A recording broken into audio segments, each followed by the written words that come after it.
નમસ્કાર વિદ્યાર્થી મિત્રો, પિક્ચર ડિસ્ક્રિપ્શનનો પાર્ટ 2 આજે આપણે જોઈશું. આપણે પ્રથમ લેક્ચરની અંદર સૌથી પહેલાં તો ચિત્રની અંદર રહેલા શબ્દો કે જેના અંગ્રેજી નામ આપણને ખ્યાલ હોતો નથી, તો સૌથી પહેલાં જેને પાર્ટ 1 જોયો નથી એ સૌથી પહેલાં પાર્ટ 1 જોઈ લે કે જેથી કરીને તમને પિક્ચર ડિસ્ક્રિપ્શનમાં કોઈ પ્રોબ્લેમ થાય નહીં. તો દરેકે સૌપ્રથમ પાર્ટ 1 જોઈ લો, ત્યારબાદ આ પાર્ટ 2 આજે આપણે શરૂઆત કરીએ. સૌથી પહેલાં તો જ્યારે આપણા પેપરની અંદર જ્યારે કોઈ પણ ચિત્ર આપેલું હોય એટલે પહેલું આપણું કામ એ હશે કે આ ચિત્ર શાનું છે. જે તે ચિત્રને તમે ઓળખી જાઓ પછી પહેલું વાક્ય તમે ઇઝીલી બનાવી શકો. એટલે કે પહેલું વાક્ય તમે આ રીતે બનાવી શકો, This is the picture of, પછી જે ચિત્ર હોય અહીંયા આપણે ક્લાસરૂમનું ચિત્ર છે એટલે અહીંયા આપણે શું લખશું, This is the picture of classroom. પહેલું વિધાન દરેક પિક્ચર ડિસ્ક્રિપ્શન કરતી વખત આ પહેલું વિધાન લખી દે કે આ ચિત્ર શાનું છે. તો This is the picture of classroom. Railway સ્ટેશનનું હોય તો This is the picture of railway station. Bus stand હોય તો This is the picture of bus stand. એ રીતે પહેલું વિધાન આપણું ફરજિયાત આ રહેશે, This is the picture of classroom.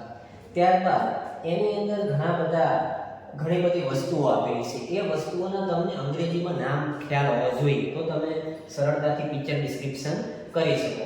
આ સિવાય તમે કેટલાક પ્રિપોઝિશનનો પણ ઉપયોગ કરી શકો. ઉદાહરણ તરીકે અહીંયા નિયર એટલે કે નજીક, ત્યારબાદ બીજું પ્રિપોઝિશન છે ઓન એટલે ઉપર. આ બે પ્રિપોઝિશનનો ખાસ તમે દરેક ચિત્રની અંદર ઉપયોગ કરી શકો કે કોઈ એક વસ્તુ એ બીજી વસ્તુ ઉપર જ્યારે પડેલી હોય ત્યારે એનો ઉપયોગ તમે ઉપર ઓનનો ઉપયોગ કરી શકો. ત્યારબાદ કોઈ વસ્તુ એકબીજાથી નજીક હોય, એટલે દાખલા કે ક્લોક એ કપબોર્ડથી નજીક છે તો એના માટે તમે નિયરનો ઉપયોગ કરી શકો. તો અલગ પ્રિપોઝિશનની સાથે તમે સેન્ટેન્સીસ બનાવી શકો.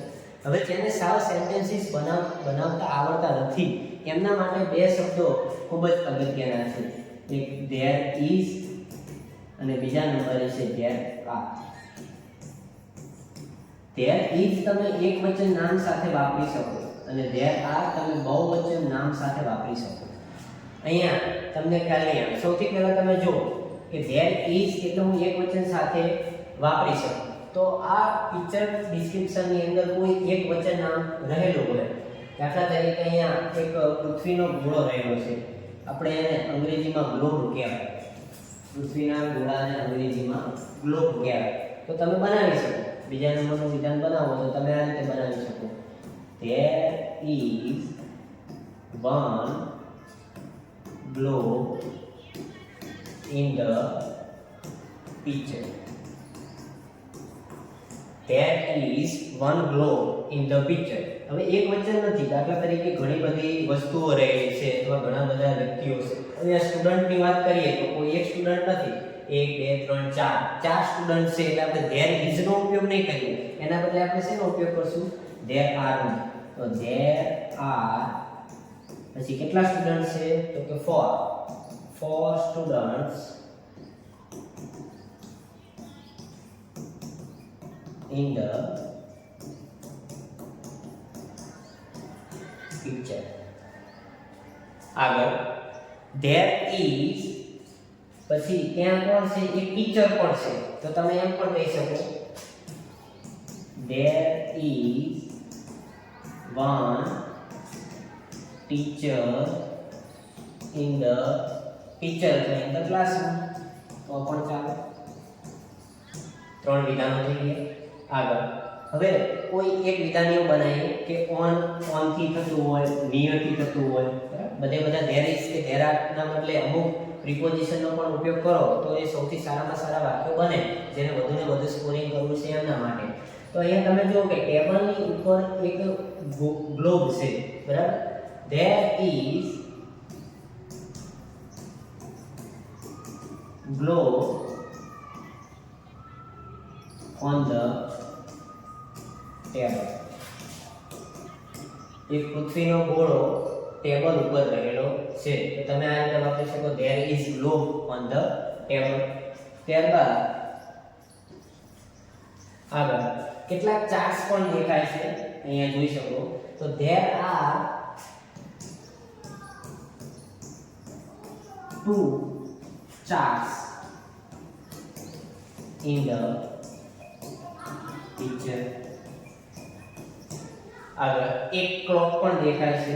તો there is વાપરશું કારણ કે ઘડિયાળ એક જ છે. તો there is one clock in the picture. There is one clock in the picture. આગળ ઘણા બધા સેન્ટેન્સીસ બની શકે એમ છે, બરાબર. અહીંયા કપબોર્ડ પણ છે, એની અંદર ઘણી બધી બુક્સ પણ દેખાય છે. તો તમે એમ લખી શકો there are many books in the cupboard. કબાટની અંદર ઘણા બધા પુસ્તકો રહેલા છે. હવે near નો ઉપયોગ કરીને પણ તમે સેન્ટેન્સીસ બનાવી શકો છો. દાખલા તરીકે the clock is near the board અથવા near the cupboard, બરાબર. તો બનાવી શકો the clock is near the cupboard.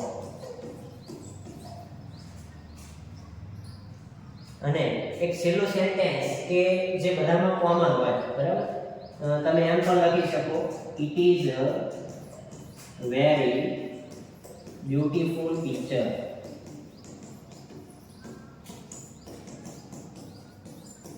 અથવા તમે એમ પણ લખી શકો I like this picture very much, બરાબર. તમે ગમે તે સેન્ટેન્સીસ બનાવી શકો. એટલે કે અહીંયા કોમન સેન્ટેન્સની અંદર જોઈએ તો બે સેન્ટેન્સ એવા છે કે દરેક ચિત્રની અંદર તમે લખી શકો. એક પહેલા નંબરનું સેન્ટેન્સ અને એક છેલ્લું સેન્ટેન્સ. પહેલું સેન્ટેન્સ કયું? This is the picture of. જેનું ચિત્ર હોય એ તમે જેનું ચિત્ર હોય એનું નામ લખવાનું. અને છેલ્લું વાક્ય It is a very beautiful picture. તમે આ સેન્ટેન્સ બંને સેન્ટેન્સ દરેકે દરેક પિક્ચર ડિસ્ક્રિપ્શનમાં લખી શકો છો. એટલે બે સેન્ટેન્સ લખો એટલે તમારું 1 માર્ક્સ પાકો. બીજા બધા સેન્ટેન્સ છે એની અંદર કયા કયા શબ્દોનો ઉપયોગ કરવાનો છે આપણે? there is એકવચન સાથે અને there are બહુવચન નામ સાથે આપણે ઉપયોગ કરીશું. ત્યારબાદ on, near, in આવા બધા પ્રિપોઝિશનનો પણ ઉપયોગ કરીને આપણે પિક્ચર ડિસ્ક્રિપ્શન કરી શકીએ છીએ. તો તમને બધાને આ વિડિયોની અંદર ખબર પડી ગઈ છે કે કઈ રીતે આપણે પિક્ચર ડિસ્ક્રિપ્શન કરવું. Thank you.